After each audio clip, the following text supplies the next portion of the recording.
phone. Hey. I'm that paranoid now. No, it makes sense. That's a good policy to have. That's what Mark Maron does. Mark Maron records straight to computer, but then it also goes, because his goes into a soundboard, and then it goes out to Zoom recorder, just to always have a backup. It's just scary. It hurt. It really hurt. Because that basically meant I just did 3 massages for fucking nothing. Yeah, I think that's a good point, too. So, okay, stupid disclaimer. The views and opinions are not those of this establishment.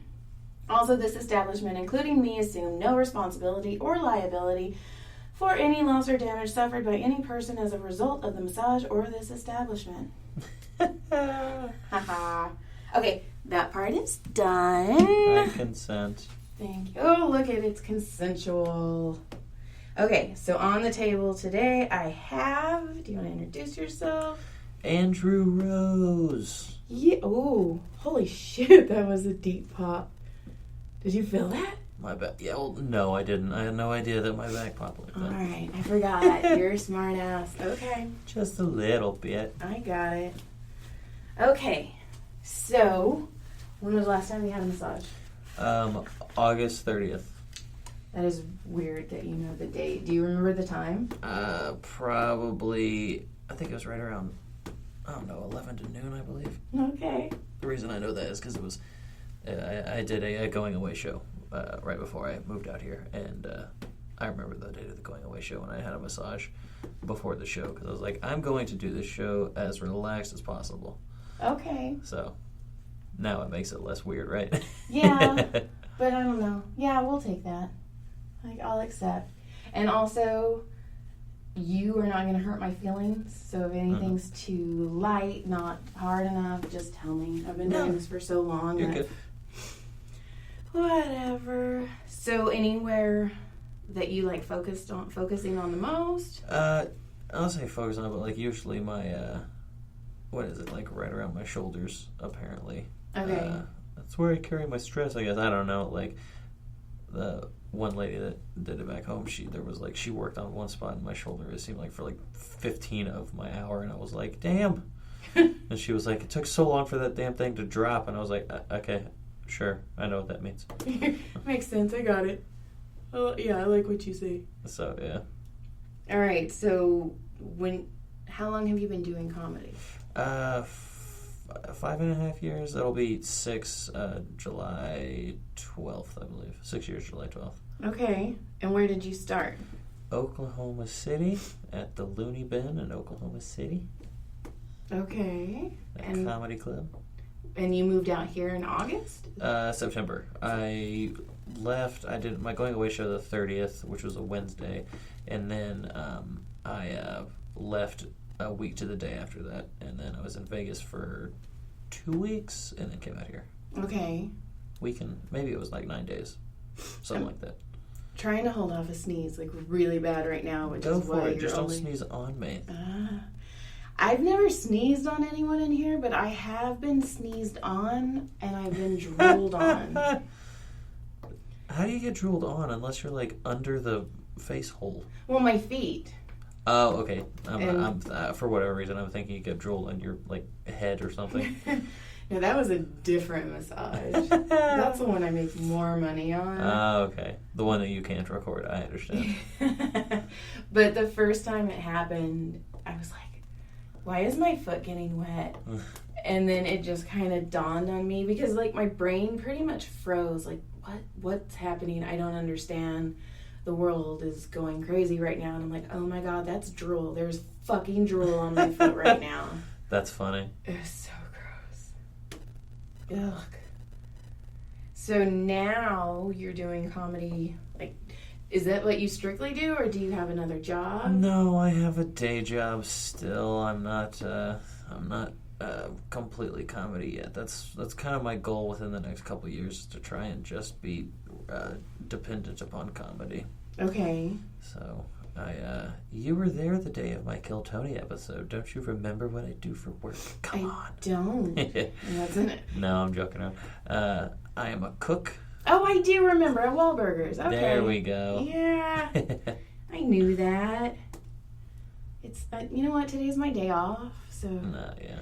And I've been ghostwriting because I'm way behind in this fucking book. It's supposed to be done next week, and I need like 30,000 more words.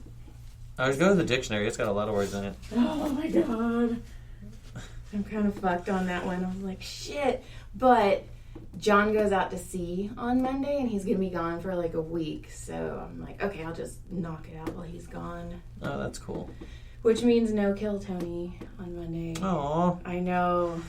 I like always, like, because I go and do the podcast, and then I jump away from the podcast that I record upstairs, and then I jump away to go sign up for the open mic for Potluck and Kill Tony, and then we wrap up the podcast about 30 minutes later, and then I come and join you and Alice at the front door, and we hang out and chat and laugh, and then we go to the show. And now I'm not going to get to do that on Monday, and I'm pretty sad. I am too. Cassandra is too. She's like, what do you mean? And I'm like, well, I'm going to be single mom. She's like, well, you leave them all the time anyway. And I'm like, ouch. No, you didn't mean it that way. But that's funny. But my middle son has his Lego robotics banquet on Monday. That's kind of cool. But yeah, and it ends at 7. I mean, so I could get there, but I'd have to shower and so. And it's in the belly room on Monday, too, so I'm kind They're not doing it in the main room? No. No, they're doing a film in the main room. Yeah. And Tony just announced it. He was like, yeah, it's going to be in the belly room. So I'm going, okay. Because then you get stuck in that green room. Oh, is that where all the comics would hang out? Yeah. And the green room, oh, my God. I got stuck in that green room once when they were still doing it in the belly room before it even got to the main room. Mm-hmm. And there's this homeless man who does comedy. Named? I don't know his name. What does he look like? He always carries this walking stick, and he wears this like Indiana Jones. I haven't seen him. Hat. I haven't seen him in a long time, but he was talking to me, and he had the worst fucking breath. To the point where I kind of was like getting mad. I was like, don't. You should not be talking to me right now until you get a breath mint. This isn't right. That's funny. So I kind of avoid the green room now. Because that was awful. And it was hot in there. It's always hot back there. So. They need a window so they can put an AC unit in there. Yeah, but then somebody would try and jump through it. Valid argument. Because all of us comics are sane. No, you got on the same episode that Alice Rose got on. Yes, the Rose Bunch. I was so proud of you guys. We did. I actually put her name on the list because she was running late. Oh, that's cool. And it was funny because when he pulled the name out, I saw a purple pen, and I always sign in purple. Mm-hmm. And I whispered to John, I'm like, it's either going to be me or Alice, and then it was Alice. That's awesome. Yeah, I not in a bad way. I didn't know how funny she was. I've never seen her do stand-up before. She killed that set. That was fantastic. And the funny thing is, it's been that way with a lot of people because I'm out at I'm usually at the store a lot. But the reason I was at the store a lot is because I wanted my face to get recognized, and I wanted to kind of ingratiate myself with the door guys because I wanted to be a door guy. Yeah, I still kind of do. They were always like, just get in good with the door guys, and it helps. It's not gonna get you there, but it helps. And there's a knot there, isn't there? There is a big knot right there. Yeah, I told you. And what was I saying? So yeah, and then I'm always there, and I hang out with all the comics, and a lot of people know me, but then nobody knows if I'm funny or not because they really haven't seen me at that many mics. They've seen me at maybe 4 or 5. I have not been to as many mics as I need to since I've been out here. It's rough. It's a rough mic, I don't know, environment, I guess, because all of them are comics. The reason I like Comedy Chow, and I've said this before, is because they bark for 2 hours before the show, and you actually get real people, which is awesome. Son of a bitch, that knot is insane. It's deep. Yeah. But yeah, no, it's I don't know. And I've got on shows, but the other thing too is it's a weird thing because I feel like I'm not making any headway here, but this month and then the next 2 months, out of all out of 3 months, I will have 5 weeks on the road.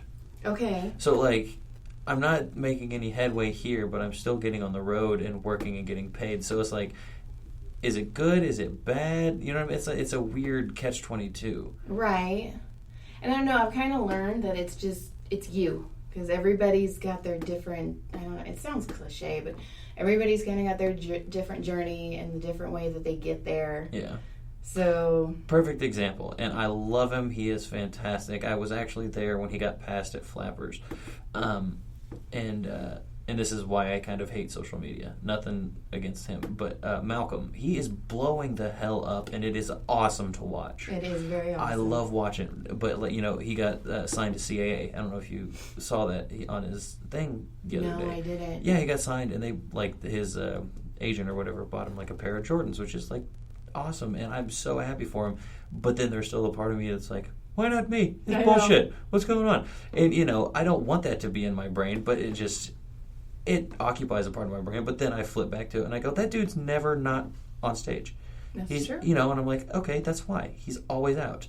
He always goes out and does stuff. Mm-hmm. You know, and I love the dude. Every time he posts something like that, I'm like, damn it, dude. Like, that's fantastic, man. Like, it's gonna be fun to see what happens. Because yes. I don't know if he's gonna be an actor, if he's just gonna start doing stand up on the road more or what. But it's just gonna be interesting to kind of see where his career takes him. No, it is. And see, Kathy Griffin, whatever her name is. Griffin, that lady. She had a friend, and she was like, "Oh, you're really funny. You're really funny.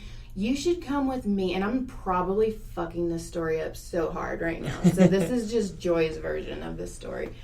And she was like, "Come with me." And they did a comedy contest. And Kathy had been doing it for years, and this chick was like brand new. And this chick won, and she got signed. And then Kathy's like, well, fuck, maybe I shouldn't have told her about it. Mm-hmm. And she called her sister, and she's like, I'm super jealous. This is fucked up. And I wish I wouldn't have told her about it. And she's like, but I hate that I feel that way because she's also my friend. Right. And her sister's like, listen, when that shit happens, complain to one person. Tell this one person all of that, and then never think of it again.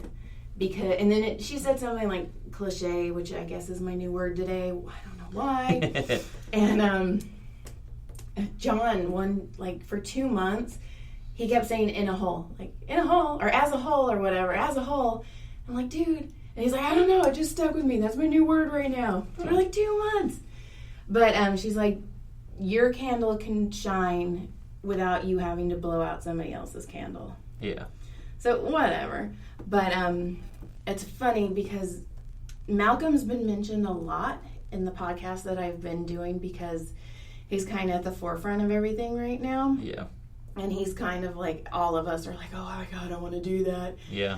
I mean, just like, for me, when I started writing books, E.L. James fucking was writing her books on Wattpad, and a publisher was like, oh, and now she has movies, and now she's a billionaire, and fucking good for her.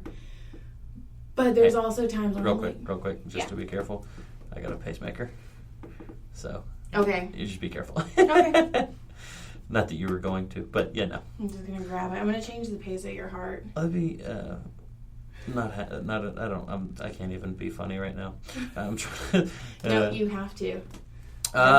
Damn. Ha. Be funny.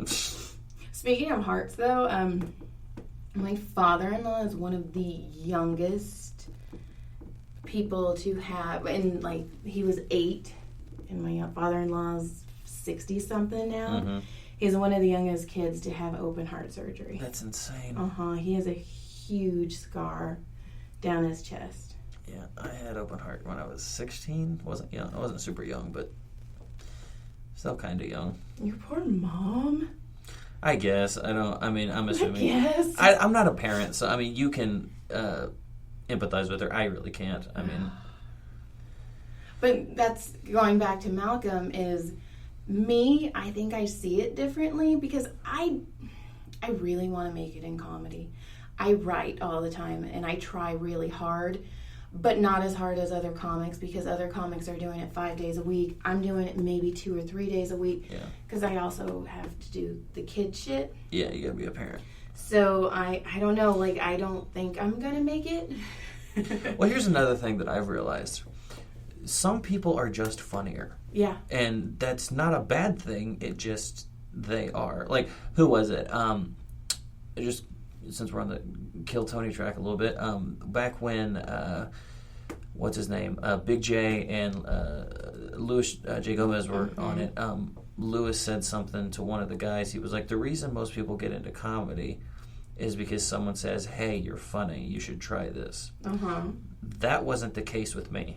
That wasn't the case with me either. You know what I mean? Like, no one ever said, hey, you're funny. Like, I listened to so much comedy.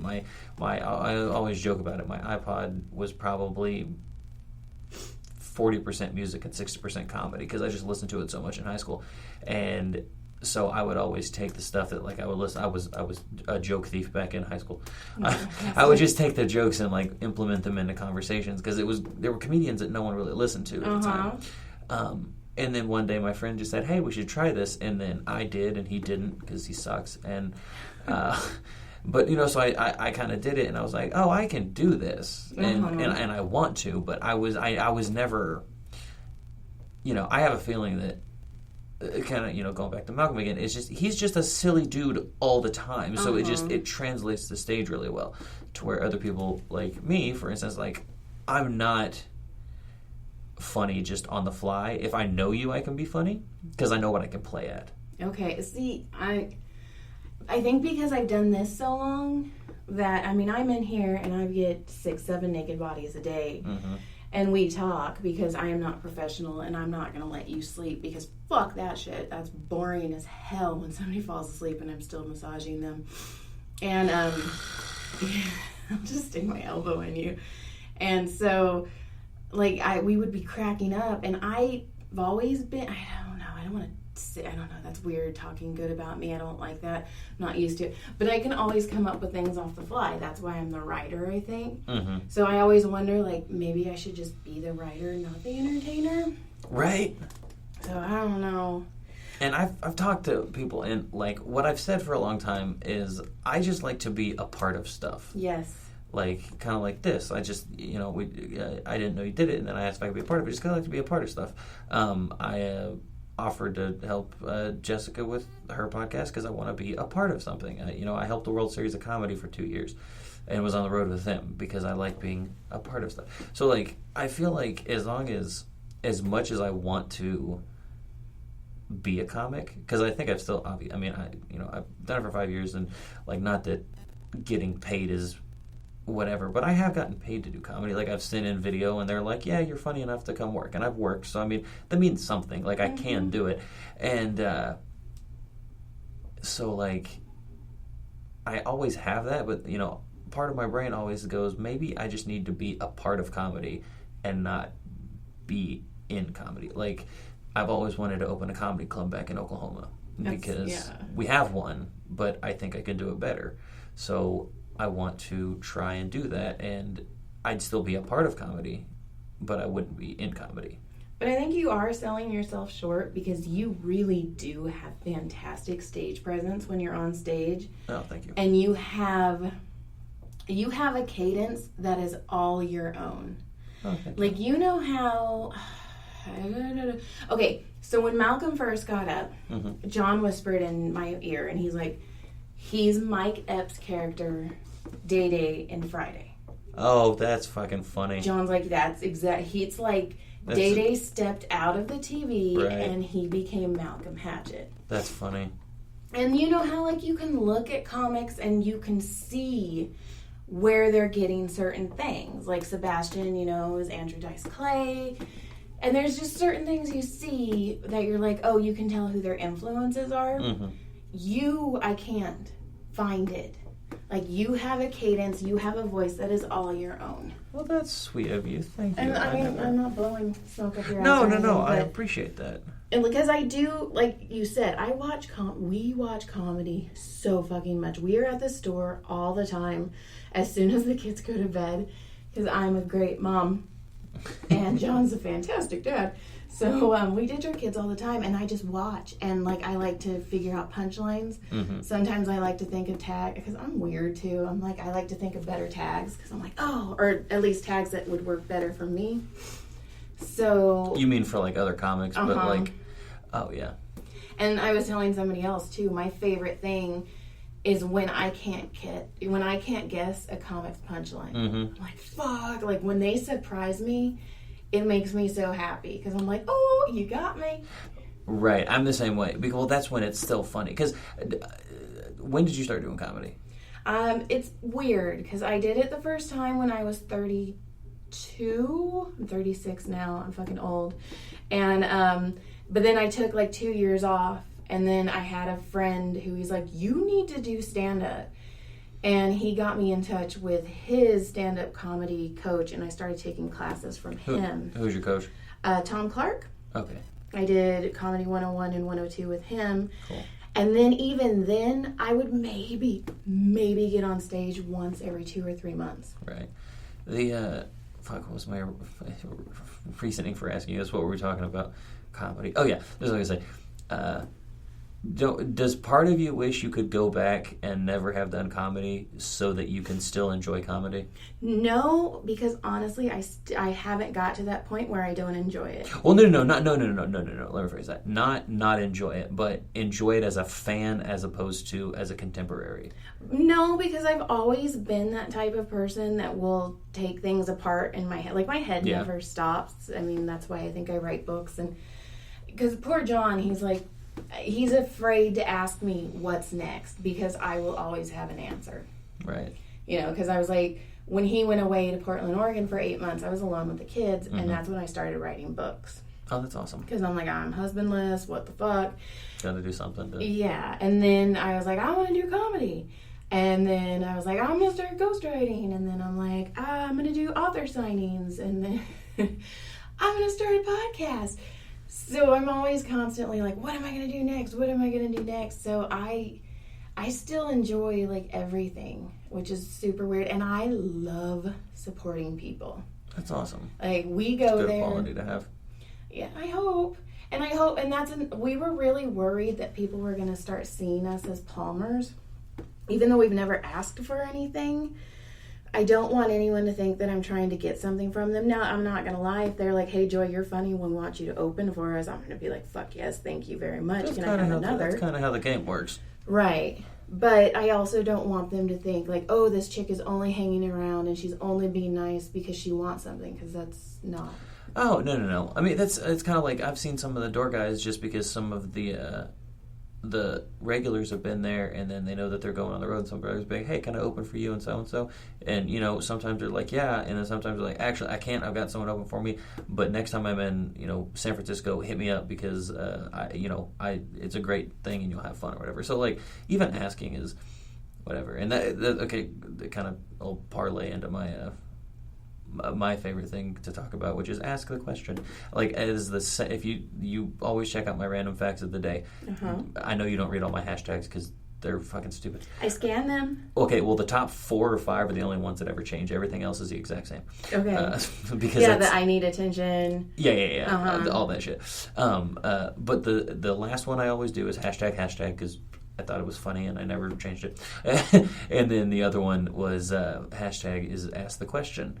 Because it's just a philosophy that I've lived with for a couple years, and it's like, no matter what the answer is, just ask, because you're always going to be better knowing, even if it's not what you wanted to hear, you're going to be happier knowing.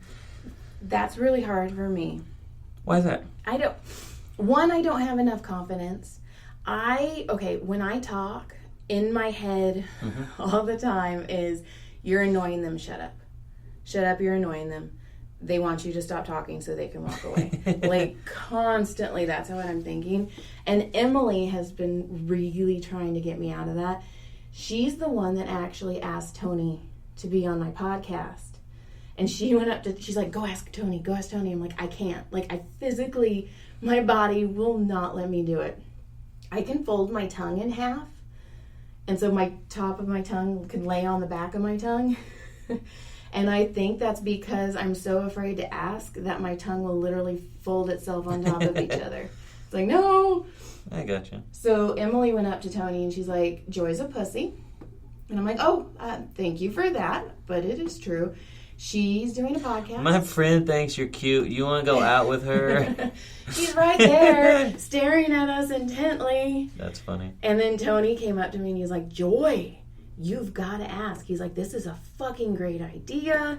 And he's like, of course I'll be on your podcast. And then he's like, you can come over to my house. And, and then I was asking Charlotte, his wife, and she was like, okay. And he was like, he told me to watch the Gary Shandling documentary. Oh, I still need to, yeah. So I started it, and it made me cry. And so fuck you, Tony, for making me cry. But it's so good. But Gary Shandling was like, I'm going to ask. I'm going to do this. I'm going to do this. Like, he just constantly went for it. Yeah. And he was like, just grow balls. And I'm like, I don't think John would like that. Right. So... Let's go buy a pair and keep them in your purse. I know. Well, I have John's in my purse. He doesn't need them. That's good. Like, those are mine. But, I mean, it's just the reason I always say that is because, like, I mean, and I'm not saying it's an easy thing for everyone. And I still bitch out sometimes. I'll be like, I need to ask. I'm like, but what if... And I still kind of, get, either starstruck or like, oh, fuck. But more often than not, I'm kind of like, fuck it, whatever. And because, like, I do it for little stuff. Go to little stuff and then build your way up. Like I've gotten free dessert about 3 times by asking. Literally, because like, what does the server say when they come at the end of the meal? All right, is there anything else I can grab for you? And since you're a comic, you kind of know your voice, and I would always just joke with them, and be like, well, a free dessert wouldn't hurt. And sometimes they're like, okay, or sometimes like, yeah, I can't do that, but appreciate the asking. And then they either get a giggle or whatever. I went to Smashburger and said, "There anything else?" And I go, well, if you want to throw your employee discount on there, that'd be okay. She was like, okay, and she saved me $1.18. Like, it wasn't a big deal, and especially like a fast food place, it's like you're already gonna pay the money, so yeah. If you get a discount, cool. But if you don't, it's not like you're gonna be like, okay, then never mind, take off the fries. I can't afford this. Like, you can have it back. Yeah, it's not. It's just little stuff like that. And I, my best friend Josh, I kind of ran that by him. And he was like, yeah, that's not a bad idea. It's not a bad, motto to live by. And then, like, a couple days went by, and he just, like, called me out of the blue. He goes, fuck you. I go, why? He goes, that your stupid ask the question thing has been rattling around in my fucking brain for the last couple days. And he goes, it's a great idea. Like, what's the worst? I go, that's kind of how, And again, like I said, not everybody has the... But that's also a good way to get used to being told no. Yeah, and especially, like, I went and auditioned for something, and I kind of learned this from George Clooney. He did the Inside the Actor Studio. Was it George Clooney? I think it was, yeah. And they were like, he was like, how are you with, rejection? He's like, well, I mean, I never really did much with it or whatever, because, I mean, it's like, whatever. Okay, say, Joy, you go and you go to an audition, and they go, no, we don't want you. Happened recently. Perfect. Did you lose your house? No. Did you lose your job?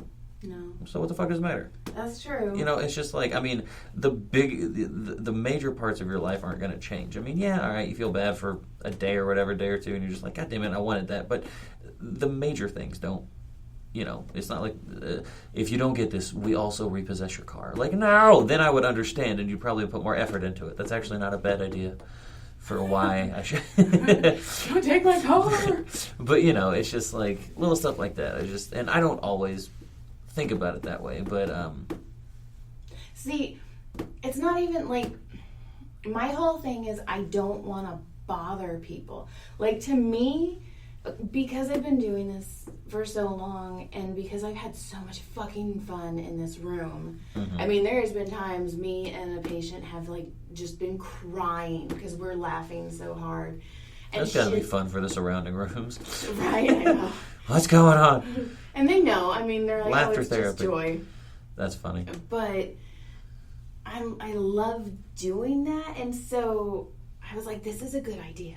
This is a good idea. This is a good way for me to meet comics. This is a good way for me to just maybe pluck their brains or just hear their stories or just get to know them better.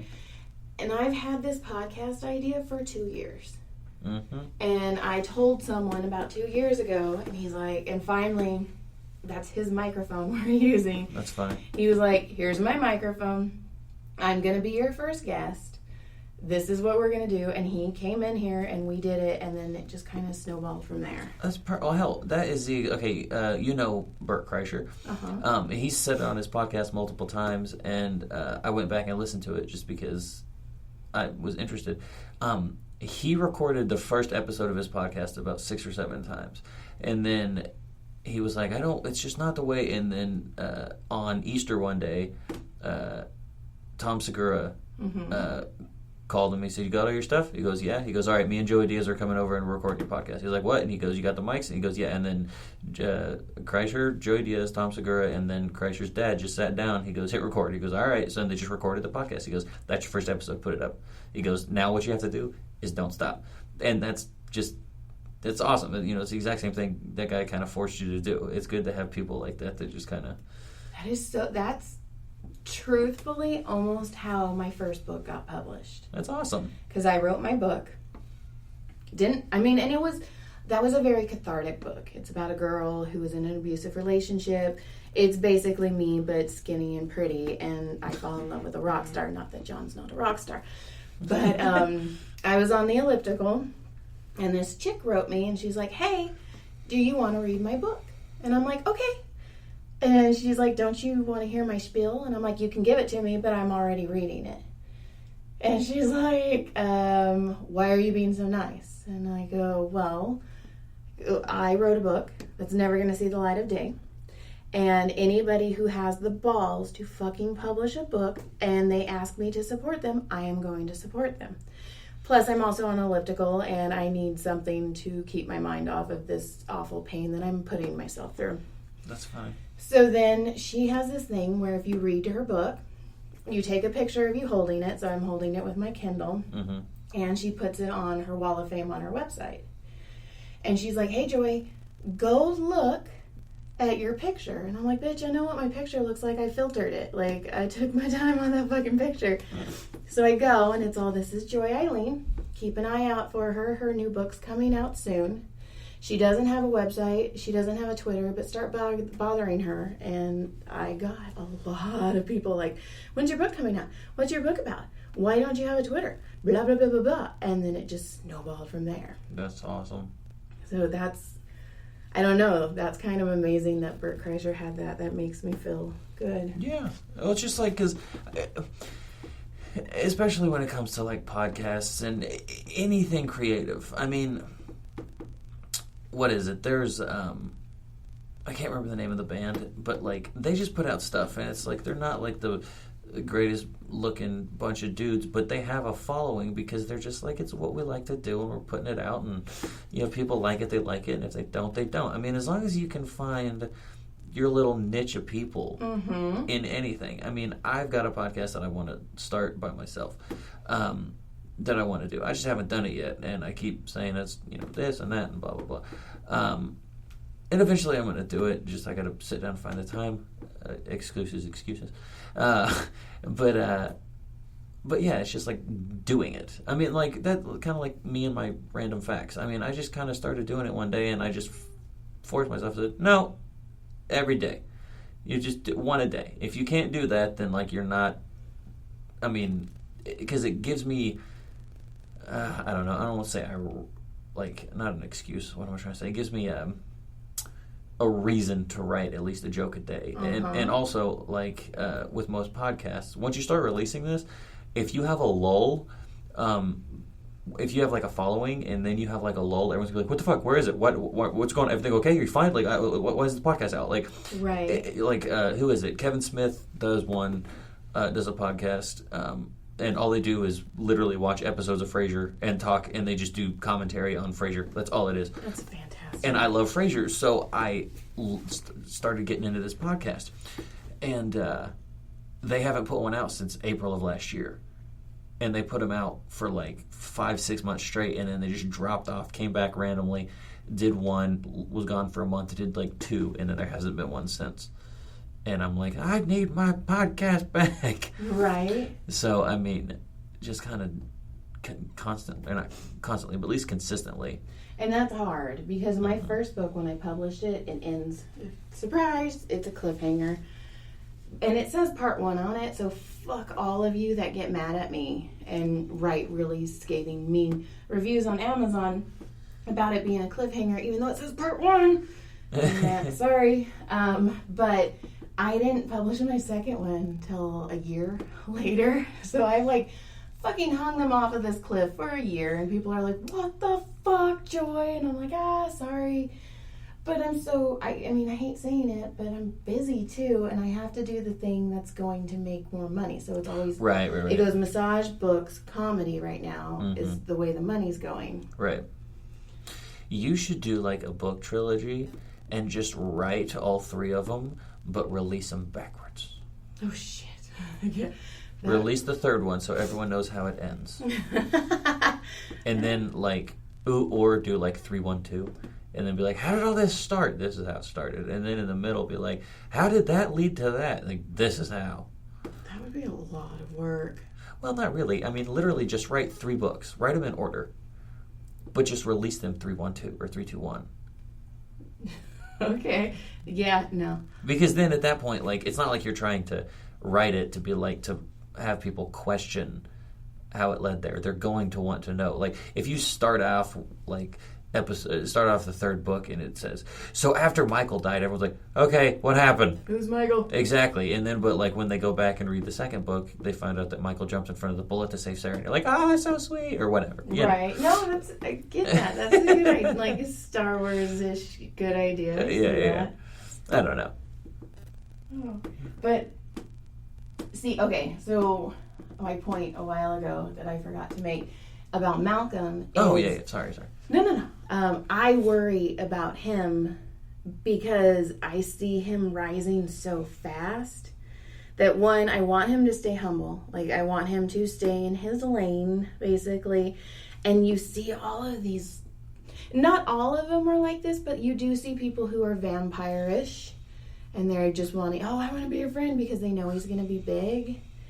And he's 24 and he's just so young. Just... be careful. I kind of want to wrap him in bubble wrap and just be like, be safe. Have you talked to him? No, because I don't... It's to some degree, it's not your place. But on the out, as a mother, I mean, you could easily say, listen, I'm not whatever, but, I want you to, I want you to succeed, and I want you to do it the best way, but also look out for fucking leeches. Be careful. Yeah, I mean... And I do, every time I see him, I give him a big hug, and I'm like, you're doing okay, right? He's like, everything's good. I'm like, yeah, not everything. You. And he looks at me like, this fucking chick's crazy. But I worry about everyone. Okay, case in point, when Tony got married, I straight up stalked Charlotte's Instagram. And it wasn't anything, but I wanted to make sure he was okay because it happened so quickly. I'm like, oh my God, is she going to break his heart? Is she going to hurt? I'm so neurotic in everybody else's happiness. Right, that's crazy. I know, I'm weird. That's good, though. But it shows that you care. I do, and I just want everyone to be happy. It's so dumb, but I do. But then, it comes off, too, where I'm do super dark humor, where everybody's like, what the fuck? She just talked about a dead baby. Well, they're still funny. My dad right now has, told me about this joke, or not told me about it, my dad's really weird with my comedy. He'll always be like, it might be funny if you do this. And it's not that he's a terrible judge of comedy. He's pretty good. But on the flip side, I'll tell him something. He's like, I don't like it. And then I'll do it live. And he's like, that's great. And I'm like, you wishy-washy sumbitch. But he ran this idea by me. And I go, I don't know if I can do that. Because I started off doing, one-liners. And they were just kind of dark. And then I realized that, people see me as... Well, I was 21 when I started, so, I was just, clean-cut white kid, nothing edgy or whatever, and then I started doing these jokes, and people told me that this, other comics told me that people would see me like this, not audience members, but someone was like, the audience sees you as, their son or their grandson, and they don't want to hear their grandson or their son saying these fucked up things, so... not that it doesn't work, but you have to like really fight to make it work. Whereas if I go up and I just talk about, oh, my parents met at a Burger King, it's still me and I'm still making it funny, but it still fits within like kind of my character on stage and what I look like. Like, I get that. See, I get that because I get up there and I'm like the out of shape mom, and I'll say like dark shit, and they're like, "Wait, no, she looked sweet." Well, that's funny though, because like, I mean, it's not exactly, but kind of what Roseanne did.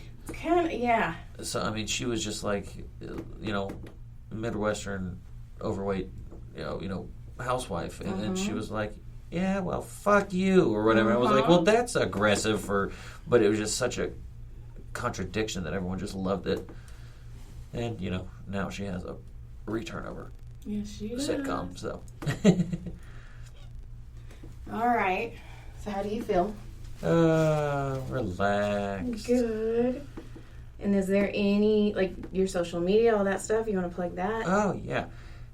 Everything is one Andrew Rose, the number 1 and then Andrew Rose, and that's on Twitter, Instagram. I don't really do a lot on Twitter. I need to up that up, but Instagram, as you know, I do random fact of the day once a day, usually around 8 o'clock California time.